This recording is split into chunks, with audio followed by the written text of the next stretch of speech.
नमस्कार मित्रांनो, प्रत्येकजण आजचा माणूस हा स्वतःच्या परिवारासाठी आणि फक्त स्वतःच्या कुटुंबासाठीच परमेश्वराकडे काही ना काहीतरी मागत असतो.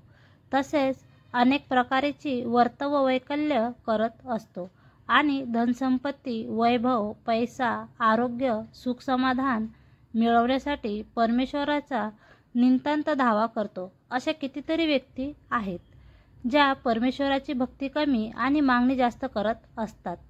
अशा व्यक्ती देवा माझे भले कर, देवा माझ्या कुटुंबाला आणि माझ्या मुलांना कोणाची दृष्ट लागू नये असेच मागणे परमेश्वराकडे मागत असतात. मित्रांनो, तर पाहूया त्या 7 कोणत्या गोष्टी आहेत ज्या आपण जीवनामध्ये लक्षात ठेवायला हव्यात. नंबर 1, आपल्या मनात परमेश्वराची भक्ती ही नेहमी निस्वार्थ असावी. कारण कुठलीही अपेक्षा ठेवून केलेली भक्ती ही फळाला येत नाही, ती फळ नाही देत. आपण पाहतो अनेक संत होऊन गेले आणि त्यांचे आजही नाव आहे. त्यांची भक्ती ही निस्वार्थ होती आणि त्यांनी स्वतःसाठी कधीच काही मागितले नाही. तसेच त्या महान संतांनी स्वतःच्या परिवारासाठी देखील काहीच मागितले नाही. सदैव त्यांनी जनकल्याणासाठी काम केले, अनेक त्याग केले आणि परमेश्वरानेही त्यांना न मागताच सर्व काही दिले. त्याचप्रमाणे आपली भक्ती देखील निस्वार्थ असावी. मग बघा, परमेश्वरही आपल्याला न मागता देईल. नंबर 2, देवाचा नैवेद्याचा प्रसाद हा नेहमी इतर सर्वांना वाटूनच आपण ग्रहण केला पाहिजे. परमेश्वराचा प्रसाद हा नेहमी पवित्र असतो. नैवेद्याचा प्रसाद ग्रहण केल्यामुळे अनेक जणांचे दुःख कमी व्हायला मदत होते.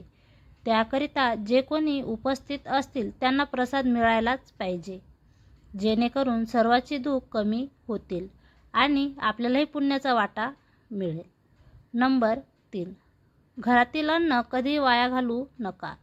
कारण आपण फार नशीबवान आहोत की आपल्याला 2 वेळेचं अन्न तरी मिळते. परंतु आपल्या अवतीभोवती असे अनेक गरीब लोक आहेत की ज्यांना 2 वेळेचे अन्न सोडा पण एका वेळेचे अन्नसुद्धा मिळत नाही. त्यामुळे नेहमी आपण अन्नाचा आदर हा केलाच पाहिजे. आपल्या घरात जर अन्न उरलेलं असेल तर ते अन्न न फेकता कुणाच्या तरी मुखी गेलेले बरे. हे खूप चांगले होईल आणि त्यामुळे आपल्याला पुण्यही मिळेल आणि आत्म्याला शांतीही मिळेल. आणि असे म्हटले जाते की अन्न हे परब्रह्म आहे. नंबर 4, आपल्या घरामध्ये नेहमी स्वच्छता ठेवली पाहिजे. जेव्हा आपण कोणत्याही मंदिरात जातो तेव्हा तेथील वातावरण हे अतिशय मनमोहक असते आणि प्रसन्न असते.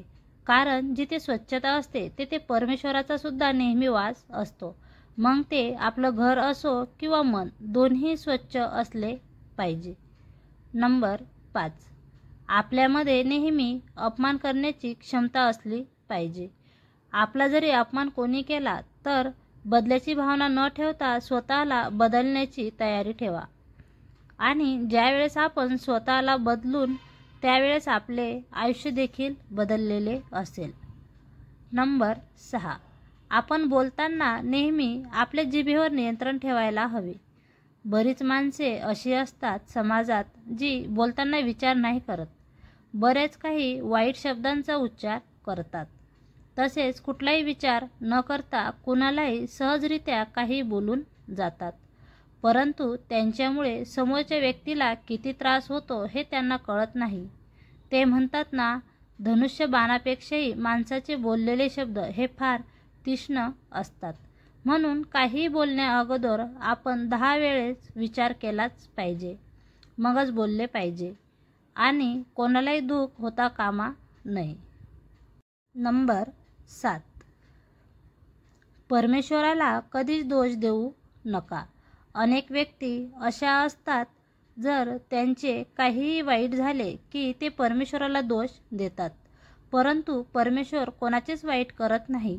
ज्याप्रमाणे आपले आईवडील आपल्या मुलाचे कधीच वाईट करत नाही, परमेश्वरसुद्धा आपल्या आईवडिलांच्या मातापिता आहेत. मग देव आपल्या मुलाचे का वाईट करेल? उलट परमेश्वराला प्रेमाने साथ घालून बघा, परमेश्वर तुमच्या मदतीला नक्की धावून येईल. म्हणून श्री स्वामी समर्थ म्हणतात की भिवू नकोस, मी तुझ्या पाठीशी आहे.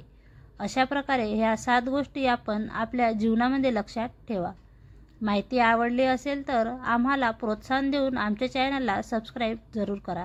धन्यवाद. श्री स्वामी समर्थ.